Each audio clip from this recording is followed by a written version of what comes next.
Jazz can trace its beginnings back more than a century. It developed in the southern United States from rhythmic and melodic elements from Africa. Today, this American art form is enjoyed worldwide, with numerous jazz festivals held each year.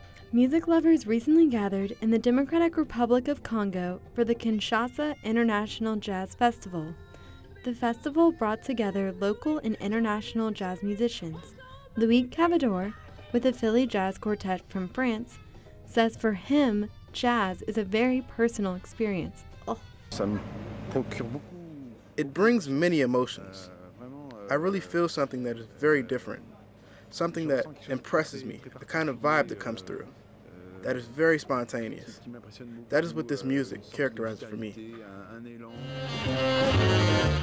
In Washington, jazz lovers recently enjoyed the musical stylings of George V. Johnson, Jr. He added original lyrics to solos from renowned jazz musician Hank Mobley. Johnson uses jazz to tell stories, some about his roots in Africa. And the style of singing that I do is called the art of jazz vocalese. And I write lyrics to improvise solos, and I sing them as well and tell stories. Tell stories about love, about life, about everything you can imagine. Down by the river, east of the village, is one of Johnson's songs celebrating the traditional African family. And it talks about our forefathers and what it was like in Africa years ago, how everyone lived in peace with love and harmony, how the children respected the elders, and how the families survived through struggle, through everything. Bruno Nasta is the program coordinator for the event Jazz in the Garden.